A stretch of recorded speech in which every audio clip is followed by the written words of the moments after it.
Today's episode, The Lost World, Jurassic Park. Hey guys, it's Ryan from themoonsdeadworld.net, and I am joined here with my co-host, Christopher Martin, otherwise known as Martin to everybody who listens in, doesn't know his first name. We only refer to him by his last name, so. Huh? And we just wanted to start this episode off by first saying... Happy birthday! That's right, it is the Blood and Black Rum Podcast's birthday. Happy birthday! That's right. We kind of mentioned it in the last episode.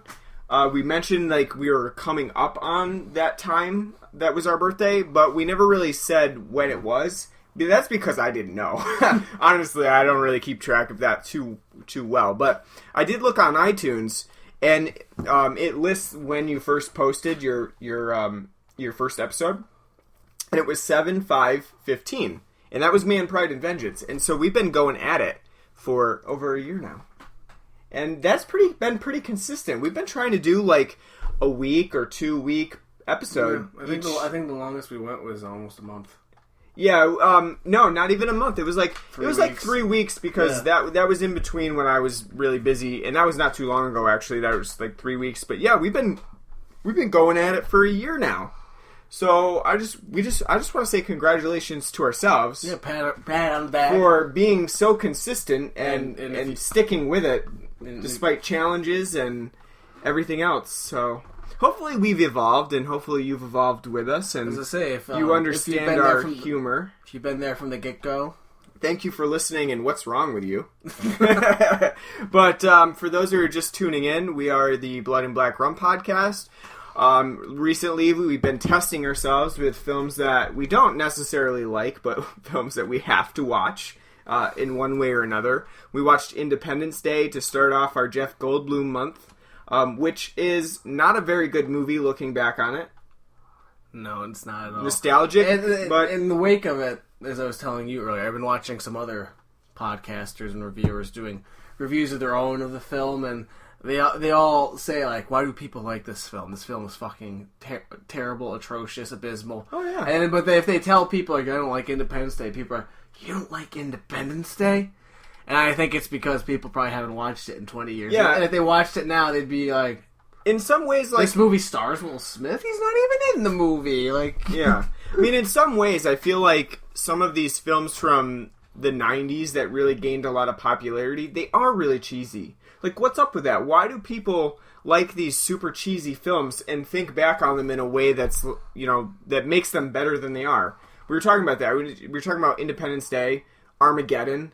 Like, those are huge movies. Titanic is super cheesy. I mean, if you were looking back on it, that's a 3-hour cheese fest. I didn't like Titanic even as a kid. No. Everybody was like, oh, you gotta watch Titanic. You know what's funny is, when Titanic came out, I remember, this is like back when we were in the 3rd grade. Titanic just came to theaters. My mom and my sisters were like, we're gonna go see Titanic with a few other people. Do you want to come? I'm like, I just learned about the Titanic.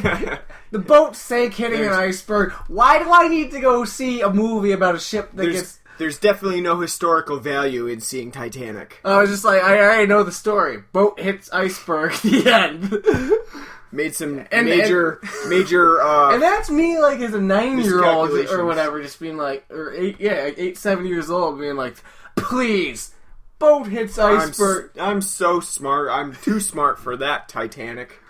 I mean, yeah, but even looking back, like, all those films, they have, like, this cheesy undertone to them. It's really hard to figure out why people were so interested in those types of films. Well, the 80s were pretty cheesy, too. Yeah, they were cheesy. So it's like, kind of riding the wave. Yeah, and maybe it's that summer blockbuster thing that we were talking about, that, you know, yes, it's cheesy, but people were really buying into it because of... Spielberg.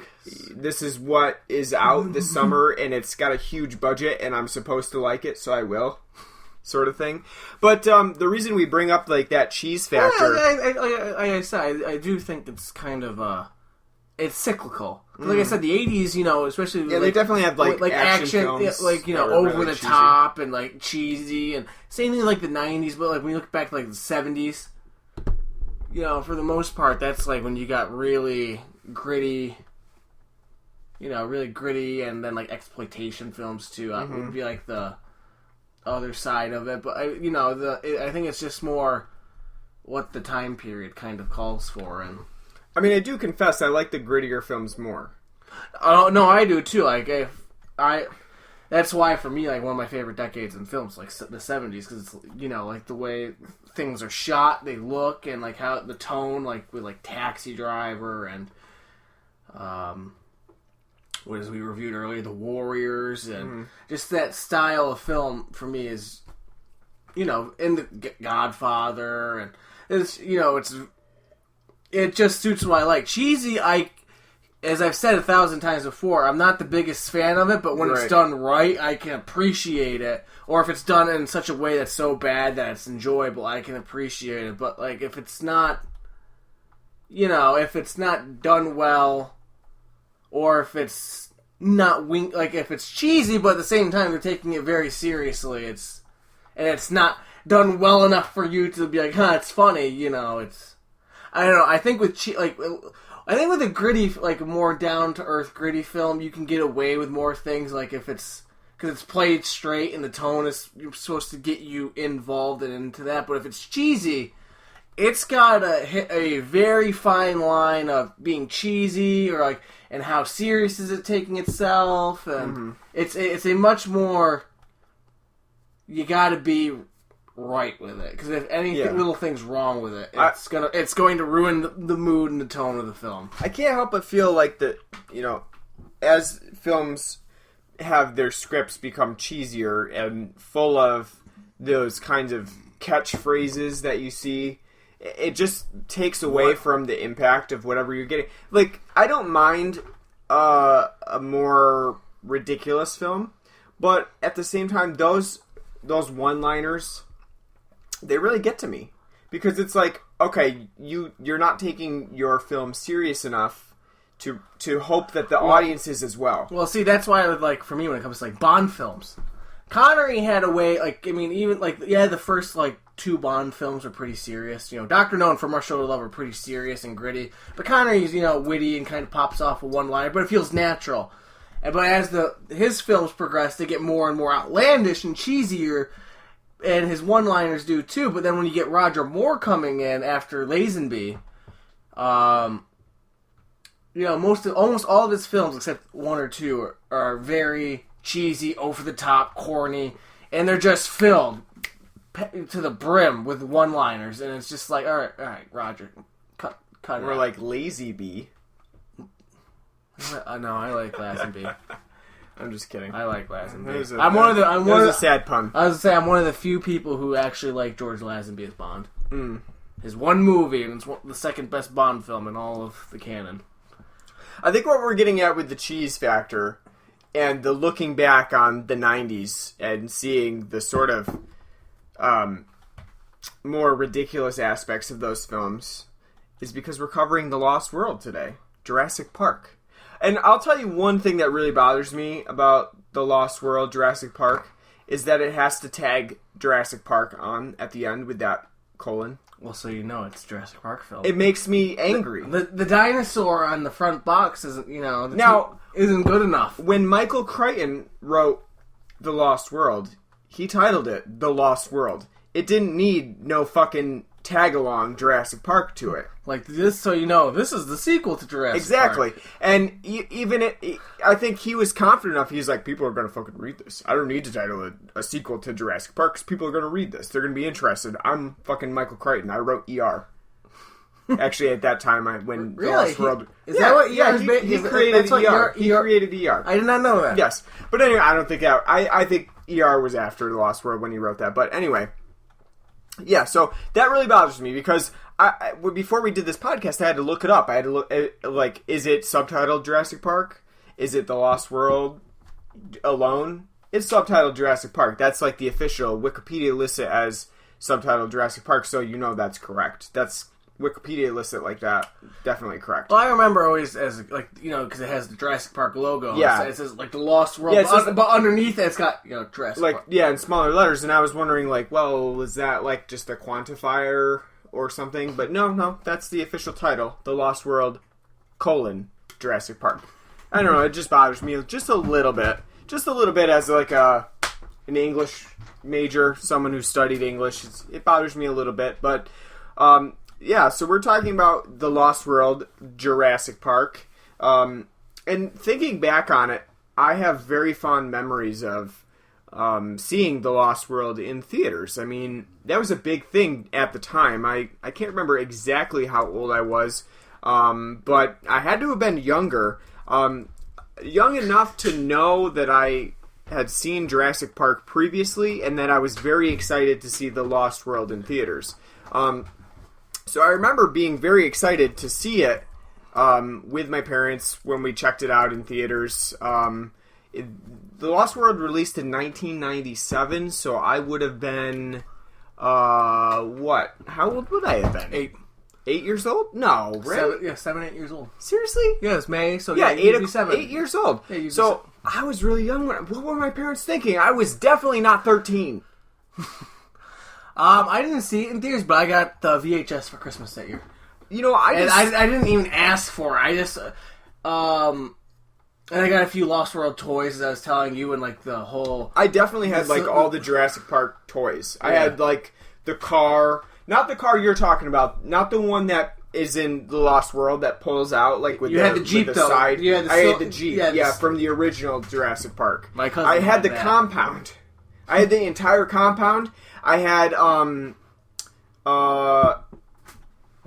who else is in that? I had what's the girl's name in the original Jurassic Park? Do you remember? I don't remember. But I had her. I had the original girl. Yeah, I know who you're talking. Because my cousin had the same. We must have had all the same things because he had the compound too, and he had all that. I didn't have any of the Jurassic Park toys, but I did have Lost World toys. I had the one Jeep that had the side seats that would come out, and like the little front thing to capture the dinosaur. Which, watching this movie, kind of thinking about it, it's like, well, great, you got the pads around the dinosaur. How do you drive? You're not caging the thing, so you can't, and it's not lifting the animal up when you're driving, so it's kind of pointless when you think about it. Like, you're going to wait for the cage to come around and lure them in, or... That made no sense. I had a Vince Vaughn, Nick Van Owen action figure. At that time, Vince Vaughn, was he really a big star? I don't think so. No. I mean, I think Lost World was one of his biggest movies at the time. It might be one of his first. From what I can remember. Just taking a look right now at his IMDb page. Four Christmases is on there. Well, he did have some small roles, bit roles in some TV series before this film. But it looks like he had a few small parts in movies. But yes, The Lost World, I would say, was his biggest film at the time. I don't know about Swingers. He was in that film, but I don't think. Oh yeah, I guess he was a lead role in Swingers.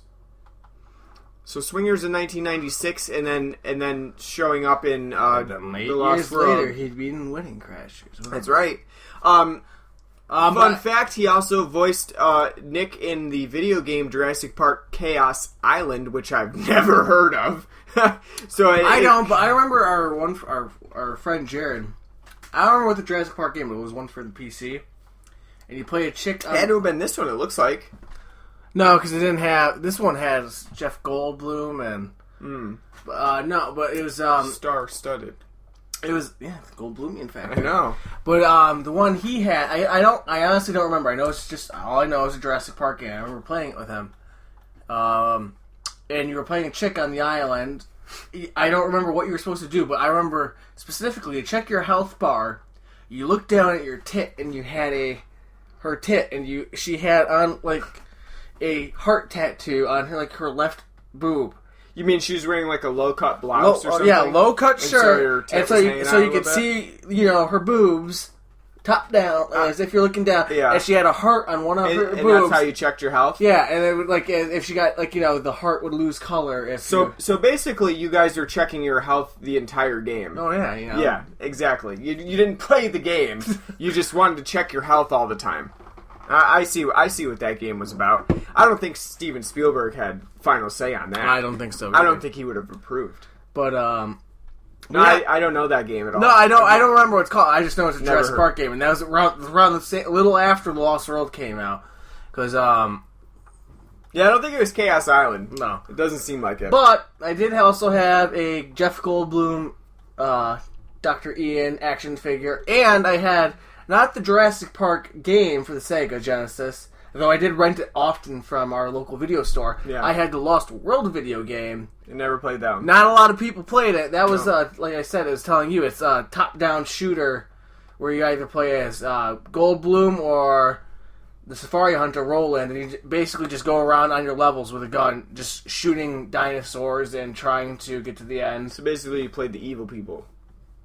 Yeah. You played the bad guys. Yeah. In the Because Lost World. it's literally a top-down shooter, so it's big screen, and then little guy here, and you're just running around going brrr, like not Contra, but like an old school top. Yeah. down. So it sounds like that game missed the entire point of the Lost World. This is just make money. Who gives? Yeah, seriously. Who gives a shit? Let's just make another one. Well, it's the same thing with the Jurassic Park Yeah, game. that had no... oh yeah, you play as either Sam Neill or the Raptor, and if you're Sam Neill, you're in an electric plant or you're in the sewer. It's I don't remember that from the movie. Yeah, That's most movie licensed games. They add shit like GoldenEye, one of the best movie licensed games of all time. GoldenEye.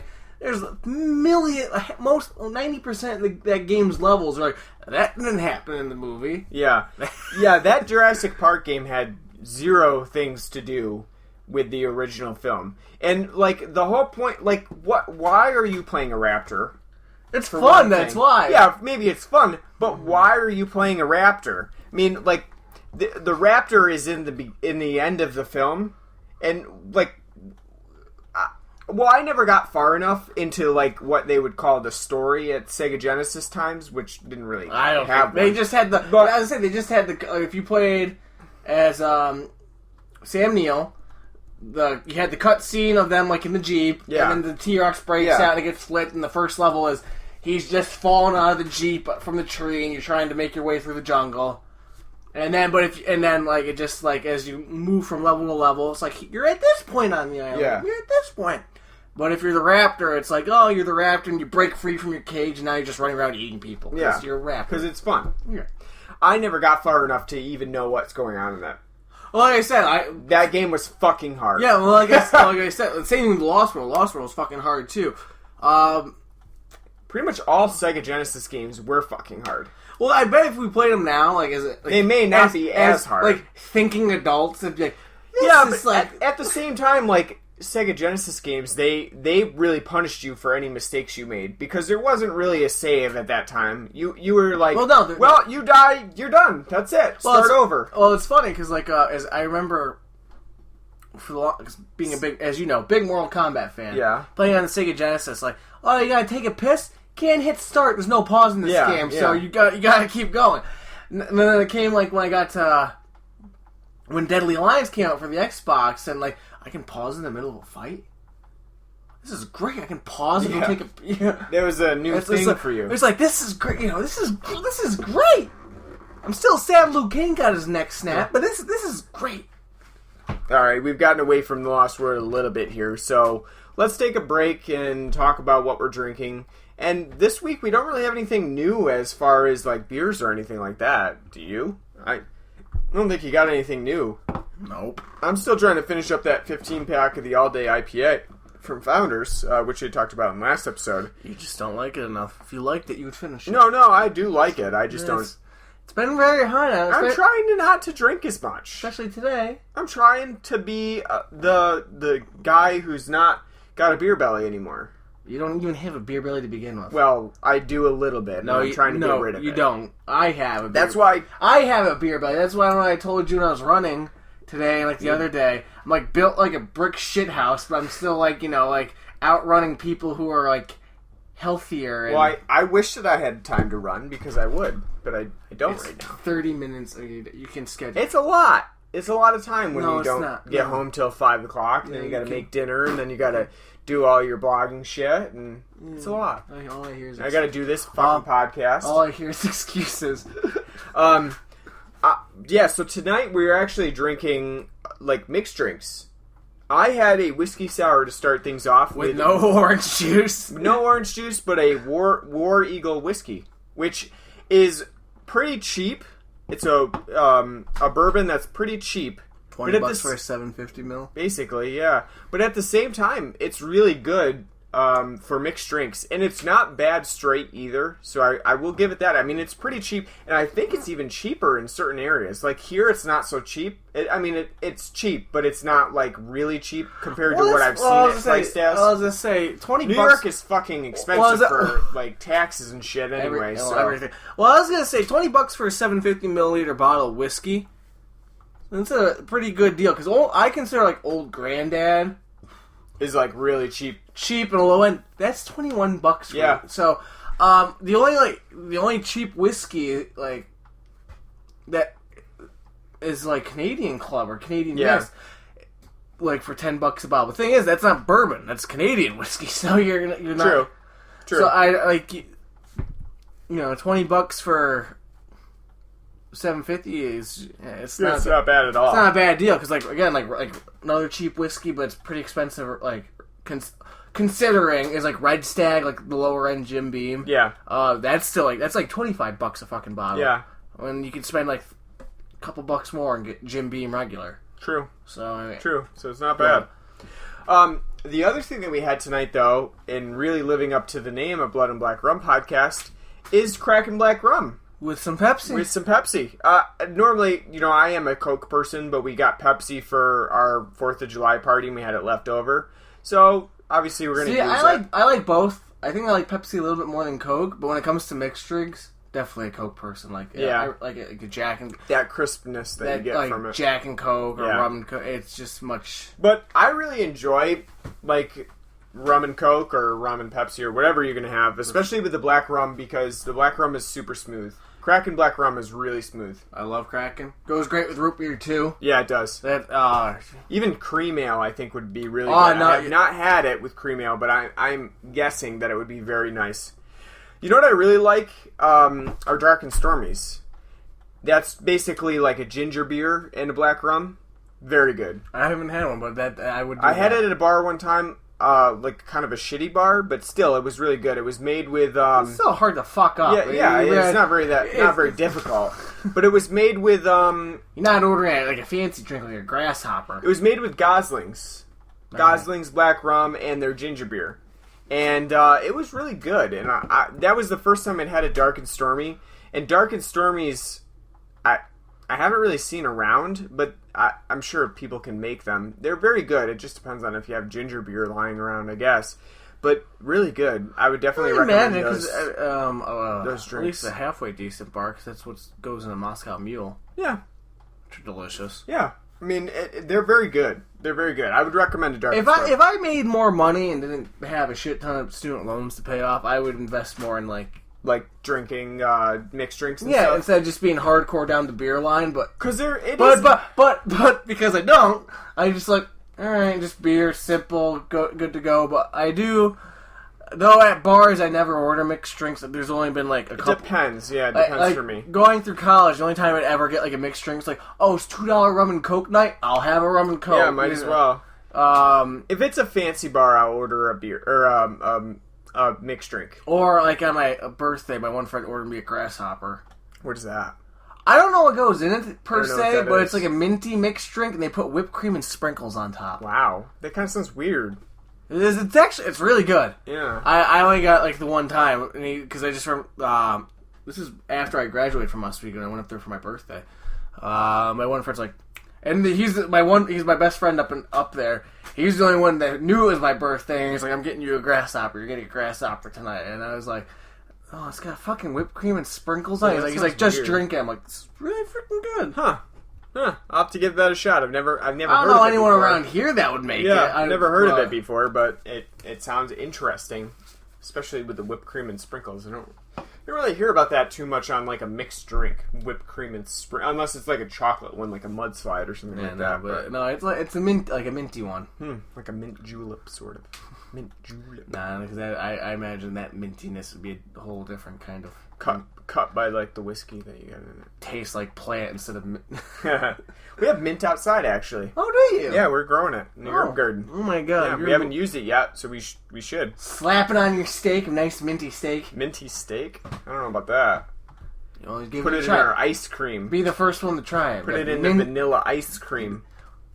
Or just buy mint chip ice cream, you cheap fuck. No, I'm gonna put real mint in it. That's why. Oh. All right. Let's get to the Lost World. Jurassic Park. So I like I said before, I have fond memories of seeing it in the theater. I really remember those scenes where people got killed. I mean, that's the most memorable part of it for me. This is for me too. The big scenes for me were the T-Rex attack at towards the beginning of the film, because that was a very 8-year-old me was in a very suspenseful mood at that time. Because I clearly remember seeing the RV, the camper, the sausage link RV falling down off the cliff while they're hanging on the rope. That really stood out to me, because even then I was like, wow, that's got to be some great physics where no one got hit with the RV falling down around them. Like, no one, everybody's swinging on the rope. Nothing fell from, not a fucking saucepan came down, slapped. No pillow or anything just was out of place when that thing fell over. And, they were perfectly still on that rope as, the air whooshed by them. So that no hair out of place in that. No one actually got knocked off. But you're right, you brought up that point of, what's that guy's name? Richard Schiff. Richard Schiff, who unfortunately is eaten during that scene, trying to do his best to save people. Goes out like a hero. Yeah, he really does. Watching the film today, I was thinking, both Spielberg and the screenplay writer, who was David Koepp, kind of made him into a little goofball, though. That's kind of sarcastic. Yeah, in a scene where he is really important to the lives of 4 people, including a little girl. They made him into a real fucking goofball, because he's running around with the winch, and not only does he misunderstand how far he needs to reach with that winch, he is thrown into the mud because of it, and he's running around with his head cut off, trying to loop the winch around things. Which, in a sense, makes sense. Yeah, it's really. I feel like I'd be in the same situation. You'd be even more fucked. I'd be all panicking, and I'd be I don't know what the fuck to do. I don't know what the fuck to do. So you'd be even more fucked. And same with me, because it'd be what the fuck, what the hell? First of all, I wouldn't even know that there was a winch on that car, because who has a winch on a car? That nice Mercedes SUV does. I guess so. That's going on an expedition into the jungle. Normally, if I have a Rogue, a Nissan Rogue, so it's an SUV. It's a fine SUV. You don't put I don't have a winch on it. Well, you wouldn't because you don't need someone. I guess I'm not venturing into because you drive a soccer mom SUV. Yeah. You don't need a. I'm not venturing into the 5 Deaths Islands. Cinco Muertos. Yes, Cinco Muertos. Yeah, I'm not doing that, but yeah, I wouldn't even have known. I guess maybe because he designed that. No, well, I was gonna say my point is he's kind of bumbling. One, it makes sense because it's a very high pressure situation, stressful situation, very stressful. 2, if he just simply did it all in one go, not really a suspenseful scene. Yeah, but that scene lasts 20 minutes, literally. Honestly, it lasts 20 minutes. Not him doing that. No, but the whole thing with the T-Rex lasts 20 minutes. Yeah, no, you're right. It's a long scene. No, you're right. But at the same time, it makes sense though that he would be able to do all that quickly because he's the field tech. So all that equipment he knows how to use. From the Jeep and the one, you would expect your field equipment guy to be I know how to work a winch. This is how the knot you tie around the tree and around this loop, and Because remember, like, the whole hide thing, like, he had to be the one to set that up. It wasn't fucking Vince Vaughn sitting there like, yeah, okay, I'm gonna sit here. How do you put this cage thing together and all that? Put it back together, and the wenches and that pull that thing. Because that thing's run on the wench, too, of a Jeep.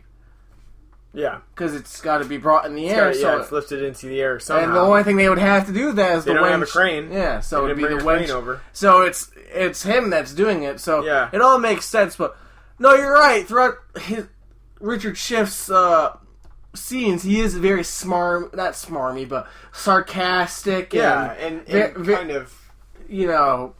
Yeah. They treat him as though he's kind of stupid. Even though he clearly is not. No, he's not. I wouldn't say they treat him like he's stupid. I say more he's just your stereotypical sarcastic smartass. Like, Goldblum's got something to say. He's got right away. He's got like something witty to say about like what the fuck he's doing. I actually think he's really smart, and I think it sucks that he gets killed halfway through the film, because I think one of the good things about this film is his humor is pretty it's pretty funny, especially the counterpoint that he serves to Goldblum when Jeff has his little neuroticisms and he's got something to say about it. So, like, for instance, when Jeff's constantly trying to use the satellite phone and it's not working, and he's like, it's not a landline, you gotta wait for a signal. And Jeff would do what I would do when I get pissed off at technology, is sit there bashing it like, fucking work. And he's just like, yeah, Richard Schiff's character's like, yeah, violence and technology, they're not good bedfellows. It's not going to work. Yeah. It's a great counterpoint. And I think the biggest thing about The Lost World is that it has a lot more of those comedic moments, those moments that try to wring all of the humor out of it with one-liners and like zooms. Very one-liner. Heavy film. Well, as I was telling you, asking you, I should say, before you dove into this. I haven't seen this film in probably about 5, 6. It's been a long time since I've seen The Lost World. It hasn't been that long, but it's been 5, 6, 7 years maybe for me at the most. I've last seen this film in its entirety. Yeah. And kind of looking back at it, like, from my memories, it's kind of a lot like the original Jurassic Park. Except, like, a few little differences. The point I was asking you was, Jurassic Park is heralded as one of the best films in, like, the past 25 years. It's considered one, like, not just, like, as a blockbuster, but it's one of the best films in the past 25 years. Yeah. Why is The Lost World not viewed anywhere near that? Like, people just, like, kind of black it out.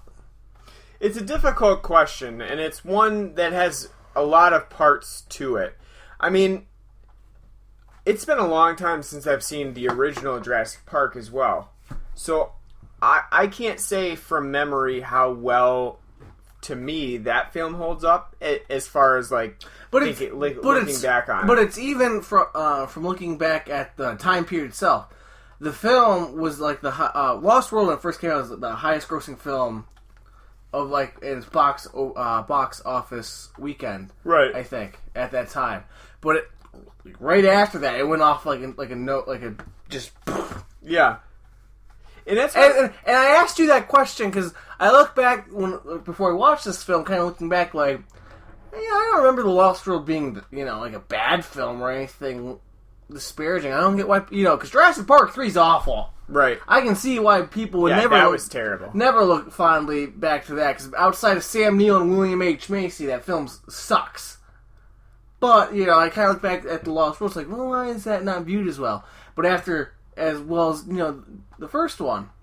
But after watching it again, I can totally understand why absolutely. Why people would probably not look back at this film anywhere near as fond as the first one. I mean, I think that it takes things a lot less seriously. It's a lot more campy than the first film. It's much more B-movie. Yeah, the film had Jurassic Park had camp to it, but it wasn't entirely about that. It definitely took its science seriously. You know what I mean? They dedicate a lot of time to the whole.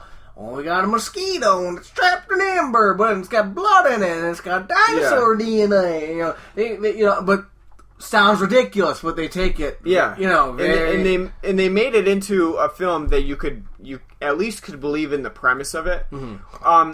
I think that The Lost World attempts to do the same thing, especially in its first 45 minutes or so. It's certainly trying to establish this new place where these dinosaurs have been roaming ever since they have, been set up there on this island. But at the same time, I don't think that the script takes it as seriously. It's almost like the people that are featured in this film have now... They don't really believe in the actual existence of the dinosaurs.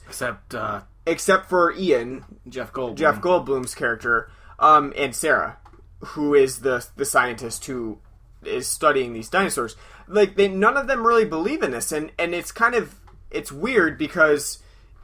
It's not like the original Jurassic Park hasn't been proven or anything, and no one has come around and said, yeah, there's fucking dinosaurs and stuff. Not only that, but John Hammond has clearly recruited these people to go to the island to study dinosaurs, telling them, yes, we have dinosaurs there. We've created them. Well, no, because you kind of have to pay attention that first bit with when Ian shows up to John Hammond. To Hammond's place, and he's talking to Peter, the antagonist of the film, John Hammond's nephew, when they're saying that they all signed non-disclosure agreements, so they can't speak out against it, but Jeff Goldblum's character has, and he's been punished for it, and he's lost his tenure at the college that he taught at, and all that crap. So nobody believes him that such a thing exists. So people don't know about it. But Site B, what Site B is, it was supposed to be is a breeding ground for the original park. So that's where they had research labs and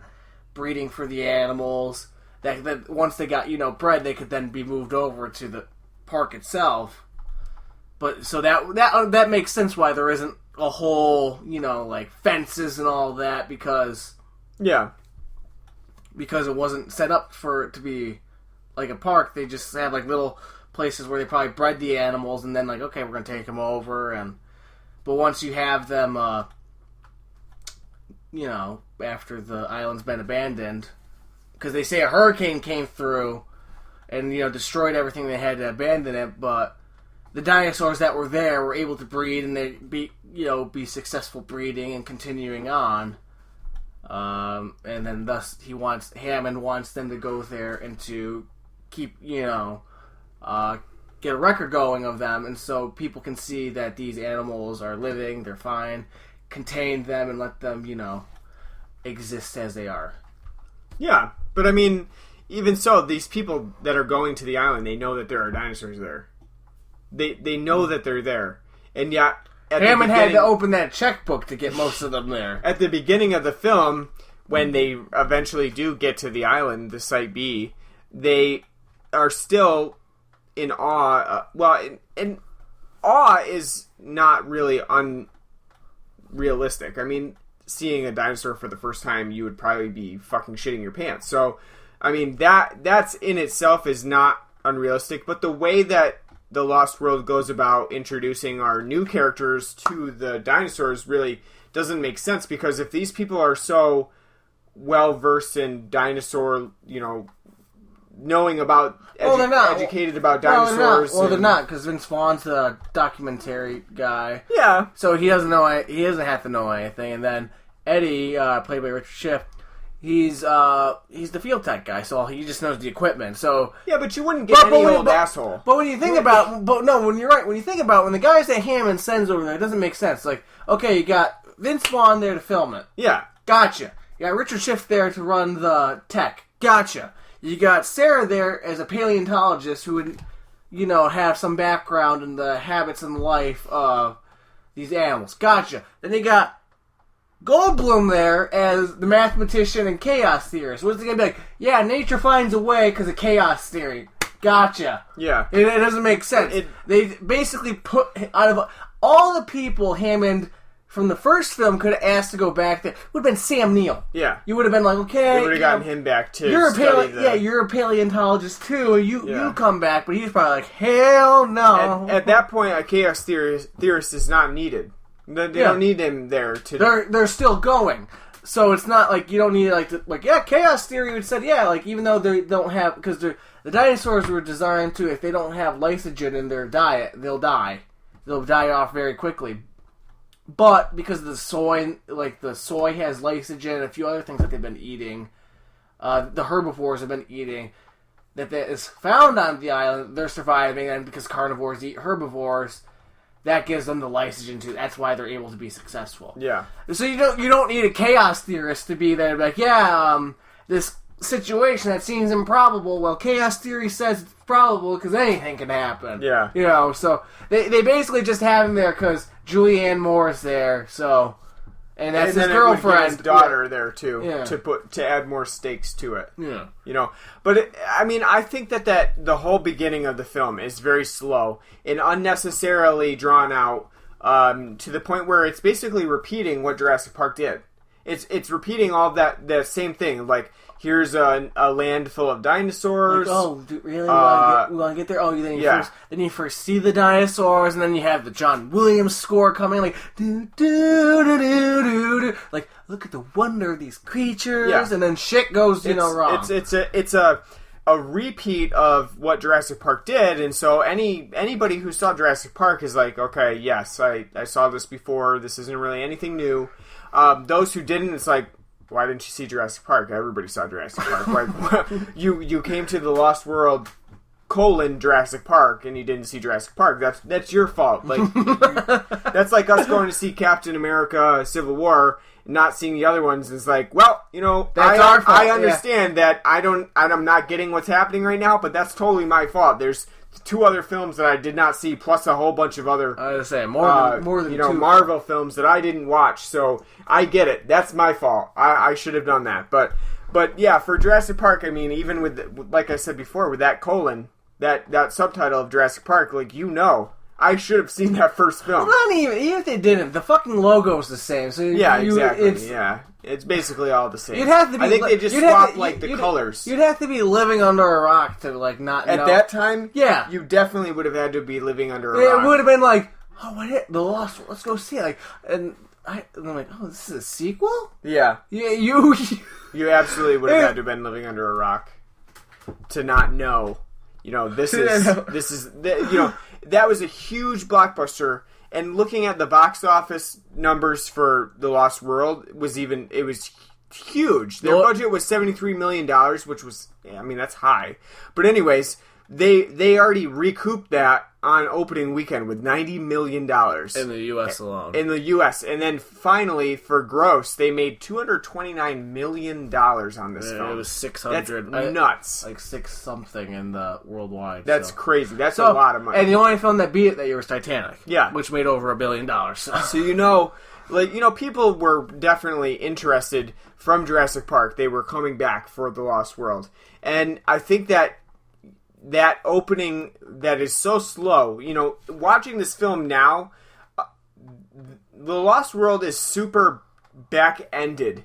There's much. To compare it back to Independence Day, you can say that about a lot of 90s blockbuster films. It's a common trope. Yeah. Films that are overly long, shouldn't be anywhere near as long as they are. They spend way too much time in the first few acts trying to develop shit. And then they back end everything interesting into the end. But by the end, you're more than likely going like, I don't give a shit. I honestly don't even think that in The Lost World, they do a very good job of the characterization for any of this film. Like Vince Vaughn's character, you literally know very, very little about him. No, the only as a person. The only good characterization I would say is Jeff Goldblum. Because his character has already been established. It's established. Cause and then Sarah as well. Because he's basically... I would disagree. I don't think Julianne Moore is that good in this film. I think she's very bland and boring. And I'll agree. She is boring. She is bland. But at least they establish a very generic outline of why she's there. I mean, she's just motivated to study dinosaurs. That literally, I mean, that when you boil it down, that is her character motivation. That's it. She just wants to study dinosaurs.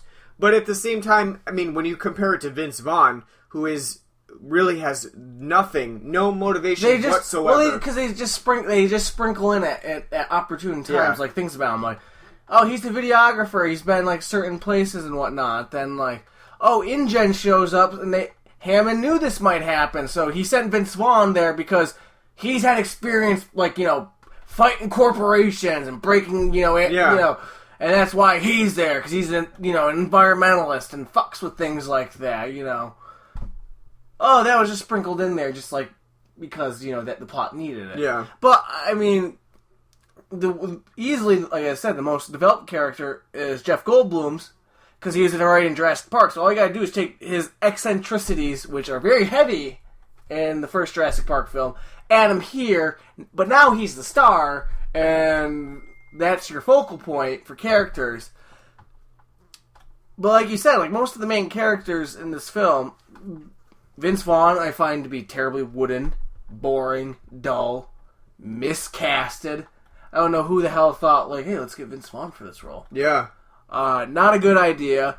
I think Julianne Moore is boring. I think she's wooden also. I don't think she does a great job in the role either. I do like Richard Schiff. I think he does a good job as Eddie, as the for the small part that he has. Yeah, the very small part. And then outside of him, it'd be drawing a blank on his name. I'm not sure you're thinking of here. It would be... Is it Dita? No, it was... I do love Peter Stormare, though. I mean, I've seen him in a few films. Normally he gets like a smaller role, but... Well, he did have a pretty small... I do like Dieter. No, it's Peter... Peter Ludlow? No. Arliss Howard? No. Oh, Pete Postlethwaite. Yeah, Postlethwaite. Pete Postlethwaite as Roland, who is the main antagonist throughout most of it. Who he's not even the biggest antagonist because he's not. No, because Arliss Howard is Peter Ludlow is the he's the biggest one. Tembo's just there as a hired hand, as a safari guide. He wants to score his one. Yeah, but I wouldn't say not kill. He just wants to grab himself a T-Rex, whether it's dead or alive, right? A buck one. But I wouldn't say that makes him the antagonist or anything. He's on their side, but that I don't think. I think he's just the guy there. I wouldn't say he's an antagonist or an anti-hero or protect. You know, there's no good for him. It's totally gray. It's just he's there. He's been a safari guide his entire life in Africa. He's got paid to do it, but all he wants to do is hunt what's now the greatest predator on Earth, the T-Rex. I've got to disagree with you there, only because the film doesn't do a good job. When we first meet all of those hunters, the film does paint Roland as the antagonist, the big guy, because he's the one that leads that whole safari expedition. Well, but that's because he's the experienced one. He's been in Africa, so when you have John Hammond's nephew sitting there like, oh, we should set up camp here, and he's like, yeah, let's set up camp here. We'll all die tonight because we set camp up here. Yeah, that's a great idea. You know, and he explains to him why he's a fucking idiot, and then he's like, okay, maybe we won't do that. It does make him seem like, he's a bad guy, but at the same time, it's not. He's experienced. He's been, he's done this a bunch of times. He didn't come all the way out there to die, and I think that's just more self-preservation than malicious intent. But I think that's the script's fault that Peter, throughout much of the film, isn't really much of a threat at all. I mean... But from the get-go when he's introduced... That he's a little bit of an asshole. As the business guy signing papers telling Jeff Goldblum that, all his problems are his own because he broke, the disclosure agreement. Oh, excuse me.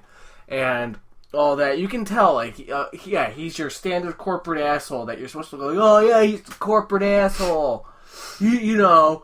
he just wants to turn those dinosaurs into fucking profit. Yeah.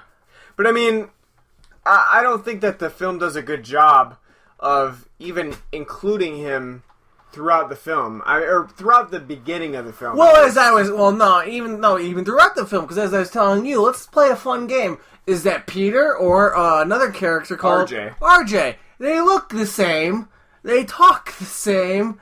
RJ, if you don't know, is Tembo's friend, lifelong friend and safari buddy that he goes on safaris with. Yeah. So, and they're really good friends. But the thing is, RJ and Peter look the same throughout this. They dress the same. They have basically the same haircut, except Peter's missing a little bit of hair. Yeah. Not much. They're both British. They wear the same glasses. It's like, is that Peter or is that RJ? In the Velociraptor scene in the long grass, you can't tell. It's you can't like, tell who it is. Yeah, until they say it. Yeah, when you see Roland say RJ's dead. Because he's talking to Peter. Yeah. But, yeah, you wouldn't know, because it's like... It almost seems like they got the same fucking actor to play, but you're going to be doing double duty this movie. Yeah. Even though it's not the case, but I mean, it's just... Yeah. It's like so close to, like, looks and like the... Because their voices are very similar, too, so... It's... That's just confusing. Yeah. As I said before, I feel like the film is quite back... Like, the back half of the film is very heavy on the action, whereas the first hour or so of the film, besides that T-Rex attack scene, is really not very much... It's basically exposition, really.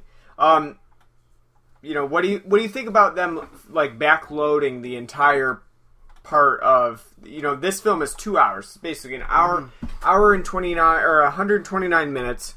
An hour of that is exposition. The second hour is basically full-blown chaos as the dinosaurs attack. It's nighttime, and basically everything happens all at once. I mean, what do you think about that? I think it makes it a more boring film. In the sense that because the action at the end of the film was very underwhelming, and it's San Diego, you mean? San Diego, even like the raptor thing, because it's a rehash of the first one. Yeah, the raptor scenes are very much reminiscent of that final part of Jurassic Park. I think they did. I literally think they did because like people love that from the first one. So we gotta shove that. I agree. I mean, in that first film, that Velociraptor chase is very tense and suspenseful. It's like, wow, yeah, it's like holy shit. These Velociraptors are out for blood. They're not going to stop. But now you're right. Like. The CGI for the Velociraptors isn't super great in this film. There's a scene, and I don't think Jeff Goldblum sells it very well, to be honest with you. We are in Jeff Goldblum Month. He probably went, okay, Jeff, this is Steven. So in the scene, you're going to be standing up there, and a raptor's going to jump at you, and you're going to have to react to it while your daughter's spinning around and doing this gymnast thing because she's going to kick the raptor through the window. And he's probably like, how the fuck do I act in front of a CGI? You know, how do I react to something I can't see? Like what kind of face do you want me to make, Steve? Like, ooh, nah, ooh. You know, that would be me as an actor. Like, if I got cast in, like, Lucas's prequels to the Star Wars where it's all just green screen... You're walking now. Imagine there's aliens over here and this and that, and the city's going by. I'd be like, George, what the hell do you want from me? I'm literally acting in front of a fucking screen. I don't know what you want from me. I almost think that's the same thing with Goldblum. He's probably like, I don't know what you want from me. I mean, and it's tough because that Velociraptor scene is difficult. When I'm thinking about it, you know, he's holding up that door as the Velociraptor charges, and I'm thinking they got like a football player to charge at John or Jeff. No, they probably pretend somebody's charging at you, then jump back, and then they'll film the stunt guy getting knocked through the window, and same thing with like the raptor. Like he opens the door, goes into the building, the raptor jumps through the window. He doesn't like give like a oh shit. He's more like oh wow, but. I mean, and that brings up the question of like how does the CGI hold up in this film? I wouldn't say it's bad though. I wouldn't say it's bad. It's not. It's not good by today's standards. Well, not by today's. I still think it's pretty good. I mean, is good. It's though. not as seamless as the first Jurassic Park. Yeah. But I mean, Yeah, that's the thing. I think that the first Jurassic Park was a little bit more realistic, a little bit more seamless in the way that it featured the CGI. But I it think was a little bit more detailed. But I think that also has to do. They had robotics for that too. And this one does too, though. And I don't know how much they utilize that in this film because some of the close-ups. It's been 4 or 5 years since and computers in that time span. Especially CGI. Like you could got a lot better. So I could see almost at that point, well, why we waste all this money on building a puppet or a robot? We can just fucking CGI it in. And I don't know why they didn't hire Jim Henson.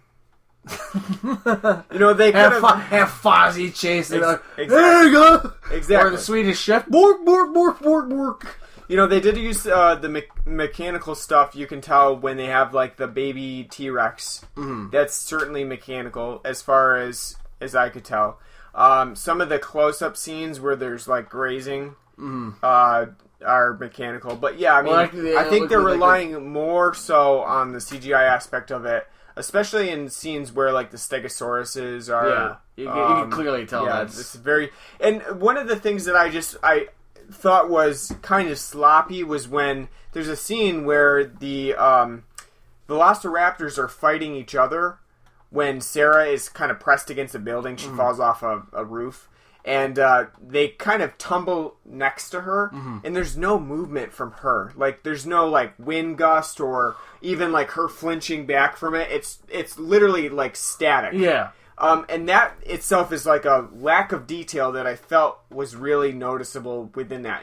And for the most part, Lost World doesn't have that. There's no, like, really noticeable moments where you're like, oh, wow, that there was no reaction there. But that was one of them. That was, like, a one that... you would expect them to spend a little bit more detail on making sure that, okay, Julianne Moore, you're going to flinch now, or something like that. But I don't even think they kind of do that, though, with, like, today's stuff. So, I think...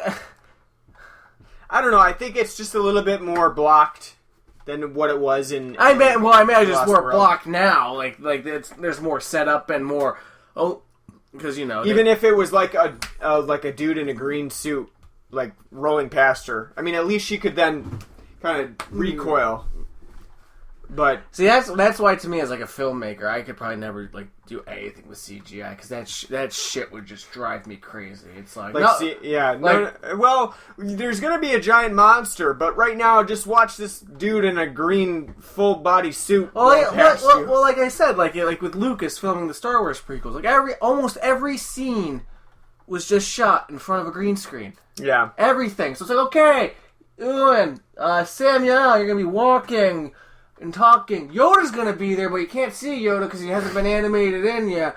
And you're gonna be having your conversation and walking, but what's going on behind you is this beautiful cityscape, and ships are flying around, and all this, and it's like, no, like, that's one of the reasons to me, like, I like practical effects.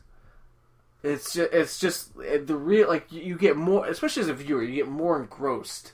Even if it's a shitty practical effect, you get more engrossed in what you're watching. Yeah. Because you can tell that is real. No matter how good they get at CGI, your eye is always going to be able to spot, like, that's not natural. That's not. And I literally miss that in films. And I mean, granted, I don't blame, like, this film or any other film for having CGI. This film kind of needs it. I mean, it has to have it. Otherwise, it's a very hard thing to get done. Your budget's going to be... Yeah. What do you think of the San Diego scenes at the end of the film? Because I think those are some of the most criticized parts of the Lost World, taking the dinosaurs out of like the natural habitat of what Jurassic Park. Well, as a kid, I liked it. Now I would say it's definitely corny. It's definitely cheesy, and it's. I remember getting a kick out of like it just seems just so like, especially like the first film seems just so out of tone with just because it's almost played for laughs. It is. you got the kid waking his family up. Like there's a dinosaur outside. No one's heard this dinosaur stomping through residential areas. The guy the people are getting chased, and the one guy tries to like run to like safety into a building, but that like he's too stupid to try to open the door and he gets eaten for it, or the fact you have Japanese people running away, literally as like your stereotypical like it's Godzilla shot. Old Japanese. I think you mean Godzilla. Gojira. You know, they're running away and, looking and pointing. It's like how Austin Powers Goldmember parried. Like, oh no, it's Godzilla! It's like... You mentioned this about the other, like, dinosaur attacks. Is that, like, do people really find those scary at this point? Because, like, you were talking about the tiny dinosaurs that were attacking Dieter. Yeah. When he was at the pond. And they were kind of, like, following him, stalking him, and when he turns around, they stop moving. You're saying, is that really scary? Is it expected to be scary? Because it's really not at that point. Or is it supposed to be? Is it supposed to be, like cheesy, like a B movie? Like, oh no, that asshole. Which, yeah, he's portrayed kind of as an asshole, but it's not like anything that'd be like, yeah, that asshole had it coming though, type of thing. I mean, so it's like his death is like totally pointless. Or like Eddie's, you can like he's the hero. He's a hero with his death. He's his sacrifice to save Vince Vaughn, Julianne Moore, and Jeff Goldblum. It's great and it has impact. Yeah. Dieter's like, it's kind of a pointless. It's a waste of time, really. Yeah. Same thing with like when you see Carter. You get crushed by the T-Rex's foot, and then, stomped around kind of goofily, and then he falls into the puddle. The generic Mexican guy. Yeah, it's like, okay. Or the one dumbass paleontologist that gets a snake, and he runs out where the T-Rex right is, and gets, like it's the fucking, you're at Universal Studios, like, now the T-Rex is coming in through the waterfall! I think that's the problem with The Lost World, is that it's trying to do too many deaths within its scale with Jurassic Park, it didn't have that many. You had the lawyer. Yep. You had the guy on the shitter. That's the lawyer. That's the lawyer. Yep. The game warden guy. He gets eaten by the velociraptors because he gets out flying. Yep. And you have Wayne Knight. I think yes, with the ichthyosaurus, the spitter. Yeah. That's it. And then you have what you think for a while that Jeff Goldblum gets killed, but he doesn't. I think that there's tension in that scenario because not everybody dies in it. But in The Lost World, a lot of people die in it, but they don't mean anything. It doesn't mean anything. It's kind of like those like creature feature films that cut away to people that don't have anything to do with the film at all. Like they don't have anything to do with the main plot. They're just there. If you think about it, especially the whole San Diego thing, like. Hundreds of people died just like from reckless driving because of the T-Rex like crashing and getting flipped over. That's probably where all the budget went. It's like we need fucking cars crashing into things, please. The 76 ball rolling. Yeah, I was amazed when we were watching that whole thing. Like gas was $1.15 back then. I would have filled up if I was Jeff Goldblum. I know. There's a T-Rex, but gas is $1.15. I know. Let's just fill up right now. While we're at it, we'll stop in and get a microwavable bean burrito. That's right. Because nothing gets my hunger going like a T-Rex chase through San Diego. And this film uses that the blood in the water scene twice. And it looks terrible and both times. Looks bad. I remember seeing it when I was a kid. It looks like fruit punch. Yeah. I remember seeing it when I was a kid and being like, oh shit, that guy just got eaten. And now thinking about it, like the logistics of those little dinosaurs, like fully eating that guy, like that doesn't really mesh with like the the realism. Well, like I said, like I don't know how compies bite. I'm not a paleontologist. I don't know really that much about dinosaurs. At the same time, I just like have a hard time seeing with how big their mouths are. Like the only way like they could kill them is constantly biting him. But he's a guy; he could stand up and constantly shrug him off unless they went for like the jugular or something.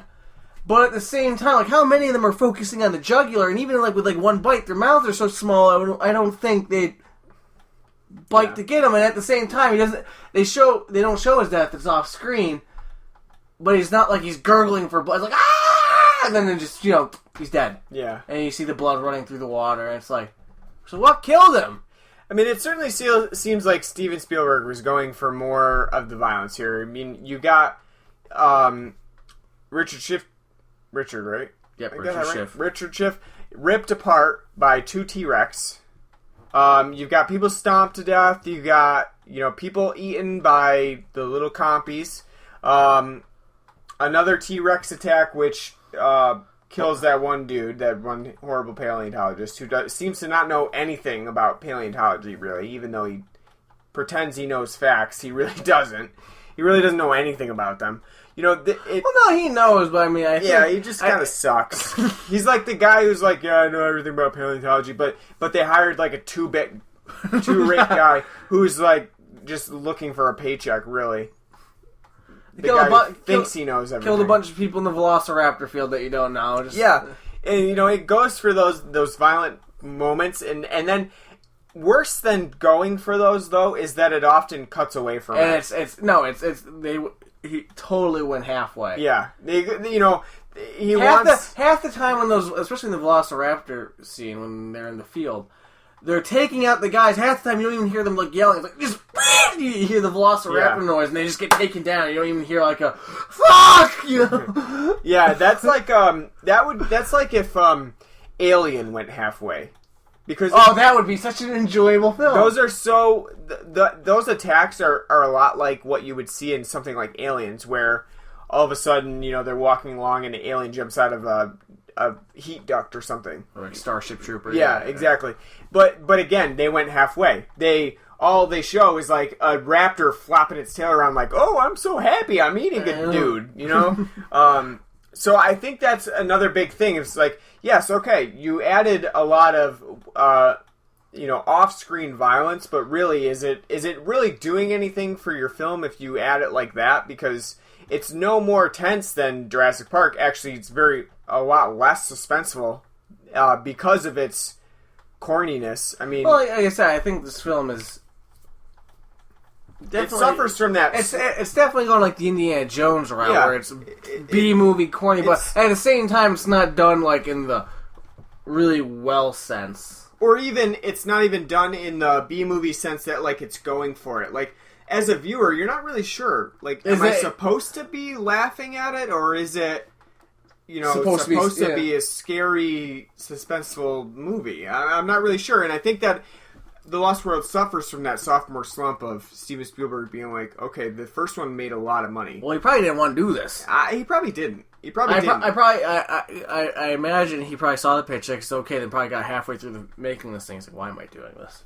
It's really not a good script. You compare it to like Jurassic Park, it's not a good script at all.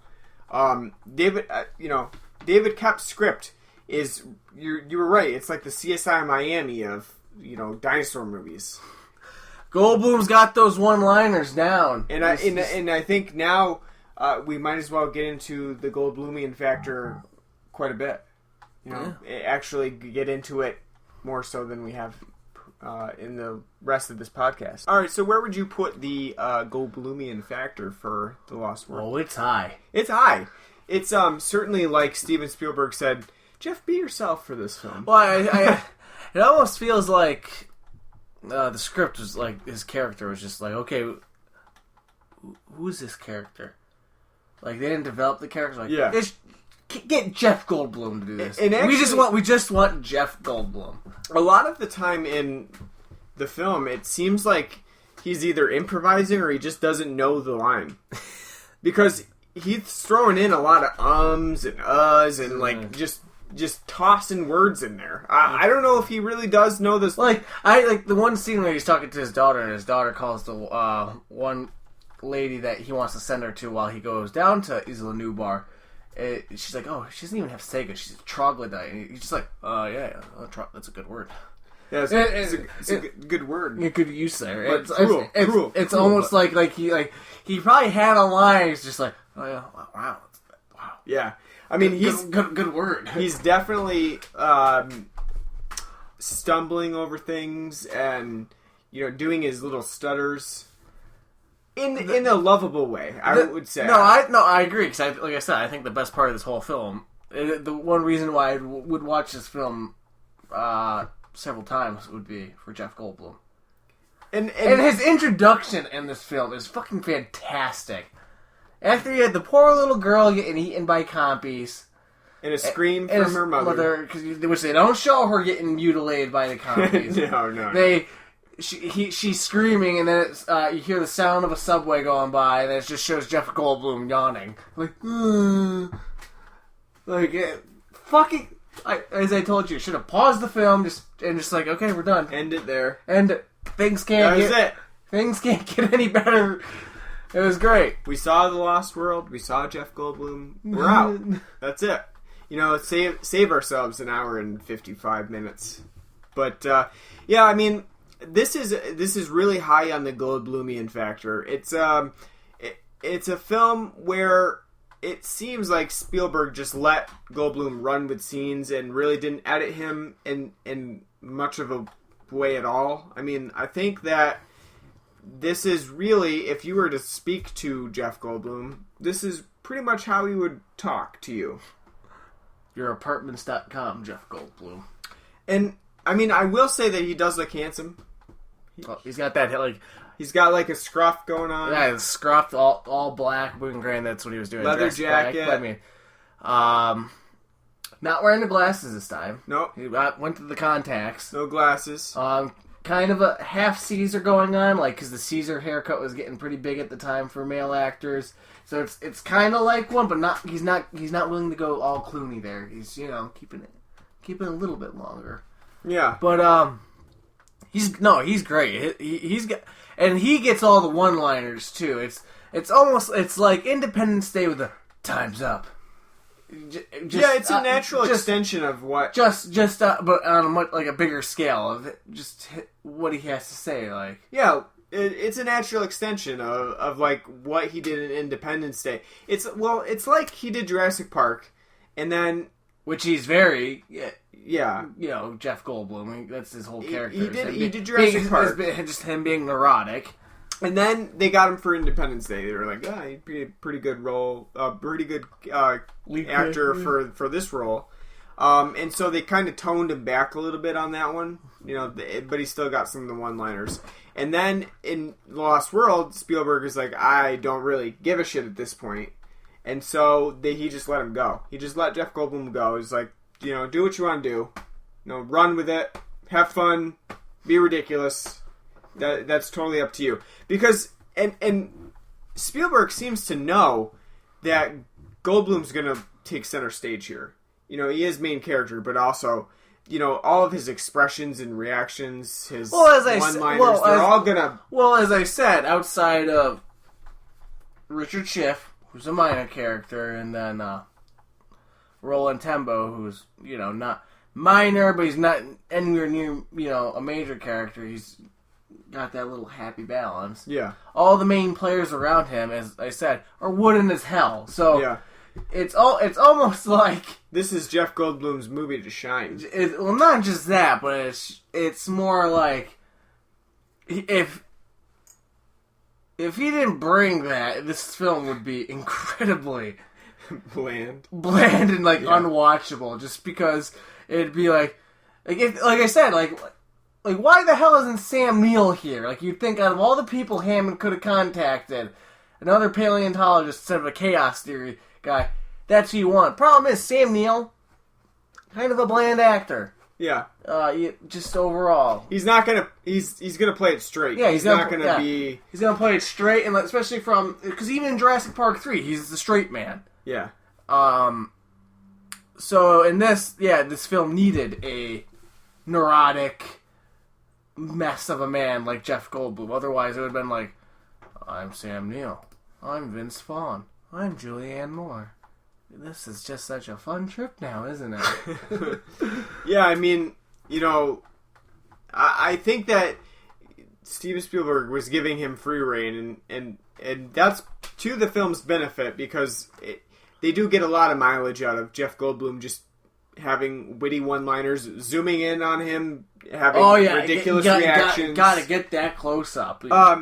Even his character, the writing for his character is kind of, focusing on him as this person who's more, accustomed to working than being a father. Yeah. So, when his daughter has, adverse reactions to him going off to this island and researching dinosaurs, of course he gets ridiculous one-liners like, don't listen to anything I say as a parent.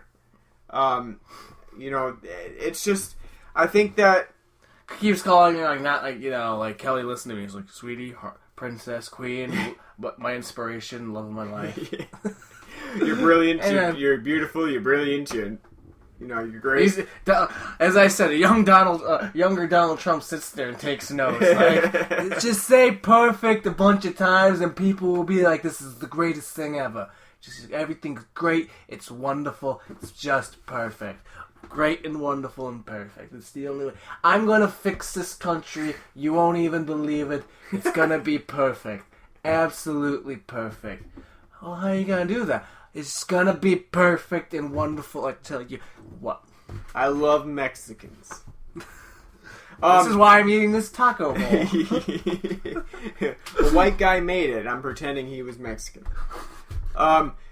What would you put this on a scale for the Goldblumian Factor? Obviously, this is a very scientific measure. We can't explain it.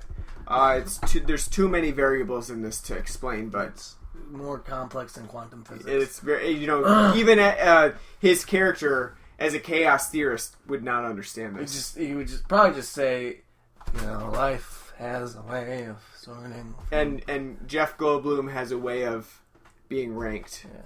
I would say 8.5 to 9.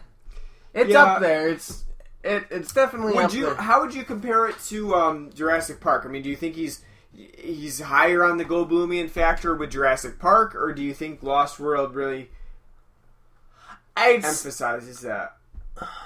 It's tough. It's tough because he's very Goldblumian in Jurassic Park, but because he's a minor character in it, he doesn't get a whole lot of screen time. But when he does get screen time, he's I almost will say this is almost a little bit lower than Jurassic Park. I would say so as well. Because in Jurassic Park, not only is he saying like things like I just said, like him like, this is crazy and things in life and have a way. He's got his chuckle going like yeah, like his I mean, he's not laughing at all in this movie because he's pissed off the entire time. He's like, I'm going back to this fucking island. I don't want to be there. This is like, but he's playing it straight and at times too, because when he finds out his girlfriend's there and they're like, Hammond's like, have fun, the research mission. He's like, it's not a research mission anymore. It's a rescue mission. It's a rescue mission. It's like, put the sunglasses on and cue the fan boats going on the bayou, I would almost say that Jurassic Park is higher on the Goldblumian Factor as well, because at least in that film, you don't get overloaded with it. So it seems it's a lot more noticeable. And not only that, he's the goofy guy and and everyone's straight. Yeah. And this one, he is the goofy guy. But everything's goofy. But even the fucking T-Rex is goofy. No, I was going to say, everything that happens in the film's goofy, but the people he's surrounded by are playing it all, straight. Yeah. So it's like, it's this weird mix, because, as we said, Jurassic Park, is it a great thriller? As a thriller? No. But you can take it as a thriller. Yeah. And it's played straight, and he's like the fish out of water character because he's the goofy guy. He's not playing it straight. Whereas in this one, it's a B movie. Everything that's going on in it is very B. Everyone playing it, though, is playing it straight except him. Yeah. So I think it's more noticeable, and over time it wears on you. More so than, you just get used to it in The Lost World, more so than in Jurassic Park, where he disappears for a while too. And it's in Jurassic Park. It's distilled. It's distilled Goldblum. It's like if you were to put him in a cologne or something and just spritz him on. Nice whiskey barrel. That's right. Have it age and seeps in. All right, we rated the Goldblumian Factor. I'd agree, an 8.5, and I would say Jurassic Park's a 9. Yeah. And then the only thing that rivals that is when he's really playing the outlandish version of himself that's meant to be like I said, comedic and as like a pullout king. Pullout king, apartments.com. Yeah. Those are intentionally like $1 billion movie that would be like those are like when people realize, okay, Jeff Goldblum plays quirky. Jeff Goldblum, he's quirky, so let's get him to play the quirkiest. I know, the oddest, the quirkiest person that he is. Well, it's like a good Bill Shatner impression. Yeah. The more, or it's like the greater the exaggeration of the Bill Shatner impression, the better it is. And or like when Zombieland had the cameo from Bill Murray playing himself, just a very like even escalated version of himself. It's the same thing. Like they're basically having Jeff Goldblum play an escalated version of himself. Yeah. So that's where you're going to get like the Goldblumian Factor 10. But yeah, The Lost World is, I think, like an 8 and 8.5, and it's really going to be the highest Goldblumian Factor score that we give out in this Jeff Goldblum month, I would say. I think it's going to be the highest one. Well, I haven't seen Cats and Dogs. That's true. I haven't seen it yet, so I have yet to. I've got to reserve judgment until I see that one. But we've already ranked Jeff Goldblum, but on a scale of 1 to 10 Velociraptors, what would you give The Lost World? Jurassic Park. Probably like a 5.5 or a 6, somewhere in between there. Because as boring as this film can be and how just kind of bland it is, it doesn't. Unlike Independence Day, it does not offend my sensibilities at all. I think not like Jurassic Park 3 does. No, well, and the only saving grace in that is William H. Macy. Yeah. So, but this film doesn't offend me. Even like watching it for the first time in a couple of years, I don't really have a nostalgia factor for it anymore. No. But it wasn't like kind of like having a culture shock, like watching Independence Day and be like, oh my God, this is fucking trash. This film, to me, I think there's enough things done right in it that I would say if you like the first Jurassic Park, go, give it a watch. Yeah. And I do think at times the campiness is enjoyable. Yeah, it can be. But overall, it's basically the first film just remade into a more B-movie formula. Yeah. And I understand why now, after watching it for the first time in a long time, that why people probably just don't view it anywhere near as well as, the first one. I would say I would give it like a 6, just because. Yeah, you're right. I lean more towards like a 6. It's a fine film. It's watchable. You can enjoy it for what it is. There's very few moments in those 2 hours where it feels like the thing's dragging. Yeah, and I would say that the last hour itself is like that one really flies by because it just doesn't really stop.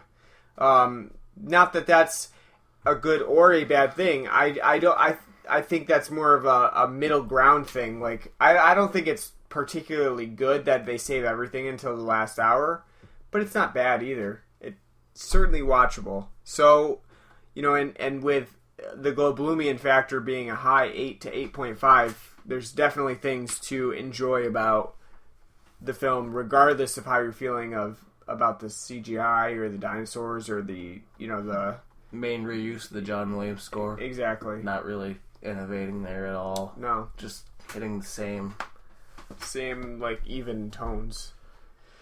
So that's our Lost World review. Anything else you want to add? What are we doing next week?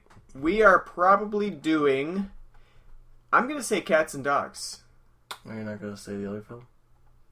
Ghostbusters? Yeah. We may do Ghostbusters. We may have a little interlude to do Ghostbusters. That depends on whether we're available to actually go see it. Well, you just make yourself available.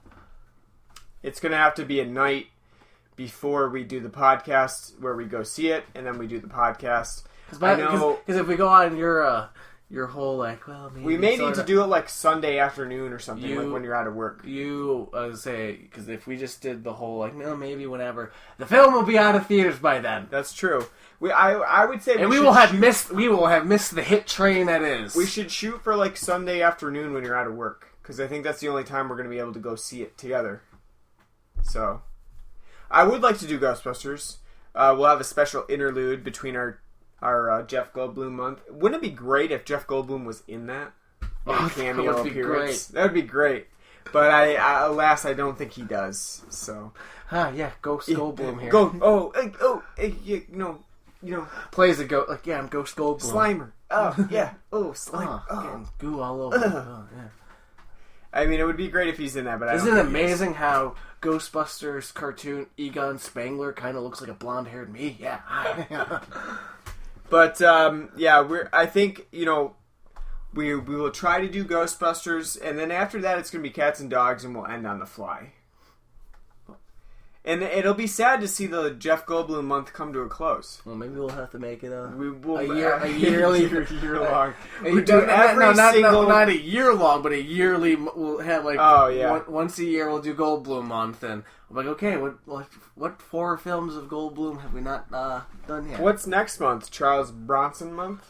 Oh, I would love that. Can we do that? We could. I don't care. Or just do all the Death Wish films. We'll just do Death Wish month. Yeah, we'll just do. That'd be fine with me. We could do Death Wish. I love the Death Wish. I feel like films. I'm missing out on that. How many are there? 5. So it would run into the next month, but that's okay. And then by that time, Death Wish we marathon. can get all back to horror for the Halloween run. That's right. We would be up there. I can't believe it. Still blows my mind. As somebody who likes exploitation films, you haven't seen any of the Death Wish films. Nope.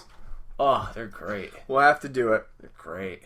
So I'm going to end this with a request that any listeners please rate, and review us on iTunes, because that helps us get seen. So if you give us a great rating and say how awesome Ryan and Martin are on the Blood and Black Rum podcast, how sultry their voices sound, how intelligent and sophisticated they are when they're speaking about movies. Well, you just scored in the top 0.1% of 0.01% of the vocabulary test. That's right, I did that, but I didn't brag about it. I didn't. Well, I'm bragging for you. Bragging for me. I'm waving that flag. Getting it out there. So we would really appreciate it. Subscribe to us on iTunes. It's the best way for us to get out there, to be heard, and we definitely want to be heard because we want to keep doing this. And so, if we're not being heard, then we're not gonna keep talking to each other. At least in the microphone. That's right. We're also on SoundCloud, which is where our podcast is hosted. It's where the episodes go up first, so you can always follow us and like our podcast on there. We're soundcloud.com/blood-and-black-rum. It's not easy to type in, but you could always just go to soundcloud.com and type in Blood and Black Rum Podcast and we'll pop up. We just got added to the Acast database. Acast is a podcast hosting site. We're not hosted by them, but they certainly do feature our podcast on there, so you can listen there as well. They do have an app that you can listen to. We are on Stitcher. That is another different syndicated podcast host that our RSS feed gets posted to. You can listen to us on there if you have like a Honda car or something like that. I think they feature Stitcher as their listening. We're also on Facebook, facebook.com/Blood and Black Rum Podcast. Like us on there, and also make sure when you like us that you are getting notifications about our posts, because otherwise you're not going to see them, because Facebook fucking sucks. Facebook pages are terrible now that they've taken away some of our privileges. What else we got? We got an email address where you can email us about any films that you want to see covered. Films or anything else, really. Video games we can do. Whatever you want to see. That's Blood and Black Rum Podcast @gmail.com. I will respond to you, I promise. And I'm also on Twitter at Ryan, RYNETMIADW. You can always tweet me with your requests. I will share them with Martin. We'll both respond to you and probably give you some love as well on the podcast. We'll mention you. We finally got a tweet. So you can always tweet us on there as well. We will be back next time, and we're not sure yet. Could be Ghostbusters. could be cats and dogs, but you can bet we'll be back with another episode of a film featuring Jeff Goldblum in the near future. So thanks for listening to the Blood and Black Rum Podcast, and you have yourself a good rest of the day. Take care.